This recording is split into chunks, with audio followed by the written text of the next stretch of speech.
یہ آیت کریمہ سورۃ البقرہ کی ہے، تیسرا پارہ، سورت کا نام ہے سورۃ البقرہ، اور اس سے پچھلی آیت وہ آیت الکرسی تھی۔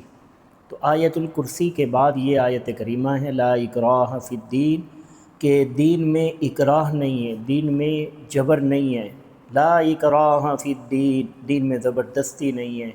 قد تبین الرشد من الغی، تحقیق ہدایت واضح ہو گئی ہے گمراہی سے۔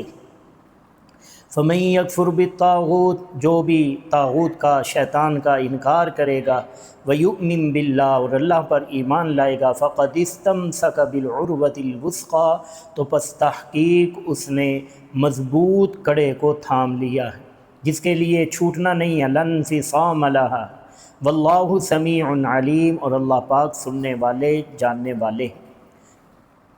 اب آپ اس آیت کریمہ پر غور فرمائیں، اس میں اللہ پاک نے واضح لفظوں میں فرمایا کہ لا اکراہ فی الدین، دین میں جبر نہیں ہے، دین میں زبردستی نہیں ہے۔ اب آپ سوچیں کہ اللہ پاک تو فرما رہے ہیں دین میں زبردستی نہیں ہے، خوشی سے قبول کرے تو کرے، نہ کرے تو نہ کرے۔ حالانکہ چور کی سزا ہاتھ کاٹنا ہے، تو کون خوشی سے قبول کرے گا؟ زانی کے لیے رجم ہے، سنسار کرنا ہے، کون خوشی سے قبول کرے گا؟ شرابی پر حد جاری کرنا ہے، شراب پینے کی حد، کوڑے لگانا ہے، کون خوشی سے قبول کرے گا؟ کیا اس پر زبردستی کی جا سکتی ہے یا نہیں؟ کیونکہ قرآن میں تو اللہ نے فرما دیا لا اکراہ فی الدین، کہ دین میں تو زبردستی نہیں ہے۔ تو بھائی بات کو سمجھیں، دین میں زبردستی نہ ہونے کا مطلب کیا ہے؟ اکراہ نہ ہونے کا مطلب کیا ہے؟ مطلب یہ ہے کہ زبردستی کسی کو دین میں داخل نہیں کیا جائے گا، بلکہ اپنی مرضی سے جو دین قبول کرنا چاہے وہ قبول کرے، اور جو نہ کرنا چاہے وہ نہ کرے۔ وجہ اس کی کیا؟ آگے اللہ پاک نے وجہ بیان فرمائی کہ قد تبین الرشد من الغی، کہ تحقیق ہدایت گمراہی سے واضح ہو گئی ہے۔ اب زبردستی کی ضرورت نہیں، ہدایت روز روشن کی طرح واضح ہو گئی ہے، اس لیے کوئی خوشی سے دین قبول کرنا چاہے تو کرے، نہ کرنا چاہے تو اس کی مرضی کی بات ہے۔ اللہ تعالیٰ نے دونوں راستے دکھا دیے، اگر قبول کرو گے تو ہدایت پا جاؤ گے اور ہمیشہ ہمیشہ کے لیے نجات ہو جائے گی، اور اگر قبول نہیں کرو گے تو ہمیشہ ہمیشہ کے لیے عذاب ہو جائے گا، عذاب کے مستحق ٹھہرو گے۔ لیکن زبردستی نہیں ہوگی تمہیں کہ زبردستی دین میں داخل کیا جائے، اور زبردستی جو ہے وہ تمہیں دین کے اندر شامل کیا جائے، ایسا نہیں، بلکہ اسلام نام ہے زبان سے اقرار کرنا اور دل سے تصدیق کرنا۔ تو اب یہ جو دل کی تصدیق ہے یہ کسی سے زبردستی نہیں کروائی جا سکتی۔ آپ زبان سے اقرار تو کروا لیں گے، لیکن دل سے تصدیق کیسے کروائیں گے؟ تو اس لیے بھائی دین کے اندر جبر نہیں ہے، زبردستی نہیں ہے، خوشی سے قبول کرے تو ٹھیک ہے، نہ قبول کرے تو نہ صحیح۔ حضرت عمر فاروق رضی اللہ تعالیٰ عنہ کے زمانے میں ایک بڑھیا تھی عورت، عیسائی عورت تھی۔ حضرت عمر چاہتے تھے کہ ضعیف ہے، اچھی عورت ہے، کہ یہ دین قبول کر لے تو ہمیشہ ہمیشہ کے لیے کامیاب ہو جائے گی۔ آپ نے کسی آدمی کے ذمہ لگایا کہ اس بڑھیا سے کہو کہ تم دین قبول کر لو۔ اس نے بات کی تو وہ کہنے لگی کہ جس دین پر میں نے ساری زندگی گزاری ہے، عیسائیت پر، اب مجھے اچھا نہیں لگتا کہ اس عمر میں اس دین کو چھوڑ دوں اور کوئی نیا دین اختیار کر لوں۔ یہ اس کے اپنے ذہن کی بات تھی۔ حضرت عمر رضی اللہ تعالیٰ عنہ کو اطلاع کی گئی، آپ نے افسوس ضرور کیا، لیکن اس پر زبردستی کوئی نہیں کی بڑھیا پر، فرمایا کہ اس کی مرضی کی بات ہے۔ اسی طرح آپ کا ایک مشہور غلام تھا وثیق نامی، جس نے بہت عرصہ آپ کی غلامی کیا اور آپ کی خدمت کی ہے۔ ایک دن آپ نے اسے بلایا اور فرمایا کہ بھائی تم بہت قابل آدمی ہو، اگر تم دین قبول کر لو تو تمہاری قابلیت کی بنیاد پر میں تمہیں کوئی اچھا عہدہ دے سکتا ہوں۔ بہت قابل آدمی تھا، حساب کتاب کا ماہر تھا، لیکن اس نے انکار کیا۔ اب باوجود ہے کہ حضرت کا وہ غلام تھا، حضرت نے اس پر کوئی سختی نہیں فرمائی، بلکہ فرمایا کہ تم نے جو خدمت کی ہے اور تمہاری جو قابلیت ہے، تو اس بنیاد پر تم دین تو قبول نہیں کر رہے، لیکن میں تمہیں آزاد کرتا ہوں اس بنیاد پر۔ اسے آزاد کر دیا کہ جہاں مرض تمہارا جی چاہے تم چلے جاؤ۔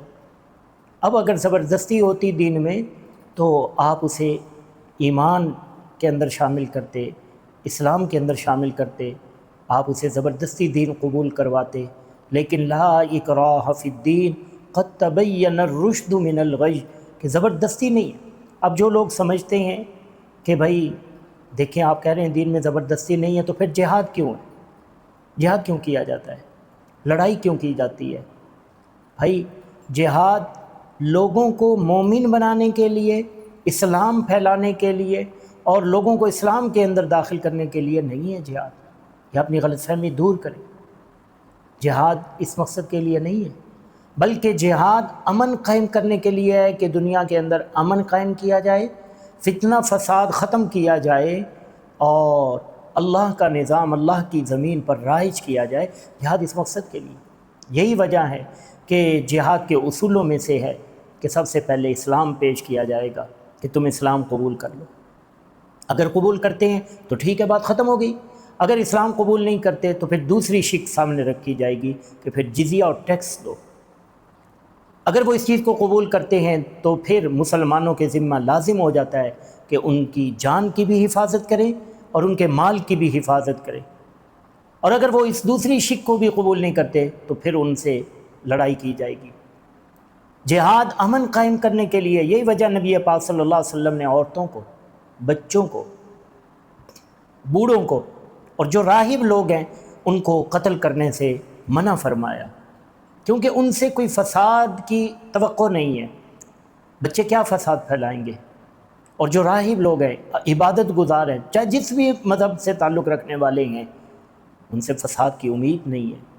اس لیے ایسے لوگوں کو قتل کرنے سے منع فرما دیا، کیونکہ مقصد شریر لوگوں کے شر کو ختم کرنا ہے، فتنہ اور فساد ختم کر کے دنیا میں امن قائم کرنا ہے۔ تو یہ بات روز روشن کی طرح واضح ہو گئی کہ لا اکراہ فی الدین۔ اب جو لوگ کہتے ہیں کہ جناب مولوی بہت سختی کرتے ہیں، حالانکہ دین میں تو سختی نہیں ہے، وہ سمجھتے ہیں، وہ کہتے ہیں مسئلے نرم رکھو۔ اور بھائی لا اکراہ فی الدین کا یہ مطلب نہیں ہے، لا اکراہ فی الدین کا یہ مطلب نہیں ہے، مطلب یہ لوگوں کے لیے سختی نہیں کی جائے گی دین کی وجہ سے کہ تم دین قبول کرو۔ ہاں البتہ مسلمان جس نے دین قبول کر لیا ہے، اب اس سے مطالبہ کیا جائے گا کہ تم ادخلوا فی السلم کافہ، پورے دین پر عمل کرو، اس سے مطالبہ کیا جائے گا۔ اس کے لیے نرمی نہیں ہے، اس سے مطالبہ ہے کہ اگر سال پورا گزر گیا ہے مال پر، نصاب پر، تو اب زکوٰۃ دو، تم ماہ رمضان المبارک آ گیا ہے تو روزے رکھو، روزے رکھو، اگر 10 ذی الحج آ گئی ہے تو قربانی کرو، نماز کا وقت ہو گیا ہے نماز پڑھو، اپنی نظروں کی حفاظت کرو، جھوٹ نہ بولو، پورے دین پر عمل کروایا جائے گا۔ اس معاملے میں نرمی کوئی نہیں ہے۔ لا اکراہ فی الدین، دین میں زبردستی نہیں ہے۔ قد تبین الرشد من الغی فمن یکفر بالطاغوت ویؤمن باللہ فقد استمسک بالعروۃ الوثقی، کہ جو طاغوت کا، شیطان کا انکار کرتا ہے، اللہ پر ایمان لاتا ہے، اس نے مضبوط کڑے کو تھام لیا ہے۔ حضرت عبداللہ بن سلام رضی اللہ تعالیٰ عنہ کے بارے میں روایت ہے نا کہ انہوں نے خواب دیکھا کہ کوئی مینار تھا اور اس مینار کے اوپر ایک گول کڑا تھا۔ فرماتے ہیں کہ میں خواب میں مینار کے اوپر چڑھا اور پھر میں نے اس کڑے کو پکڑ لیا، مضبوطی کے ساتھ تھام لیا۔ نبی کریم صلی اللہ علیہ وسلم سے اس خواب کی تعبیر پوچھی، آپ صلی اللہ علیہ وسلم نے ارشاد فرمایا کہ تمہارا خاتمہ ایمان پر ہوگا، اسلام کی حالت میں تم مرو گے کہ تم نے مضبوط کڑے کو تھام لیا۔ اس سے مراد یہ ہے کہ اب دین اسلام کو تم نے مضبوطی سے پکڑ لیا، لن انفصام اب اس کا چھوٹنا نہیں ہے۔ واللہ سمیع علیم، اور اللہ سننے والے جاننے والے ہیں، اللہ سننے والے جاننے والے ہیں۔ تو اب کیا بات سمجھ میں آئی کہ زبردستی آپ عیسائیوں کو مسلمان بنانا چاہیں؟ اس سے پتہ چل گیا کہ دین میں اکراہ نہیں ہے۔ کہ جو لوگ یہ کہتے ہیں کہ تلوار کے زور پر دین پھیلا ہے، نہیں بھائی، دین میں تو زبردستی ہے ہی نہیں۔ وہ ترکی خاندان کے تھے نا بادشاہ سلیم خان، تو انہوں نے عیسائیوں اور ہندوؤں کی سازشوں سے تنگ آ کر کے بہت زیادہ فتنی اور شر پھیلا رہے تھے، حکم جاری کر دیا کہ جہاں کوئی عیسائی ملے اسے زبردستی دین میں داخل کرو اور ان کی عبادت گاہیں گرا دو۔ تو اس وقت کے جو شیخ الاسلام تھے انہیں پتہ چلا کہ حکومت وقت نے یہ اعلان کیا، بادشاہ صاحب نے یہ اعلان کیا، تو وہ ملاقات کے لیے تشریف لائے اور دریافت فرمایا کہ مجھ تک یہ بات پہنچی ہے کہ آپ نے یہ اعلان کیا ہے؟ انہوں نے کہا ہاں میں نے کیا ہے، کیونکہ میں تنگ آ گیا ہوں۔ فرمانے لگے کہ بھائی آپ کا یہ اعلان شریعت کے خلاف ہے، دین میں اکراہ نہیں ہے، زبردستی آپ کسی کو دین میں داخل نہیں کر سکتے، زبردستی دین میں داخل نہیں۔ ہاں اگر وہ کوئی گناہ کرتا ہے، کوئی جرم کرتا ہے، آپ اس جرم کی اسے سزا دے سکتے ہیں، لیکن زبردستی دین میں داخل نہیں کر سکتے۔ تو بادشاہ کو بات سمجھ آئی اور اس نے اپنا قانون اور اپنا اعلان واپس لیا۔ تو یہ فرمایا لا اکراہ فی الدین قد تبین الرشد من الغی۔ اللہ پاک ہم سب کو اپنا دین اور اپنا پیغام سمجھنے کی توفیق عطا فرمائے۔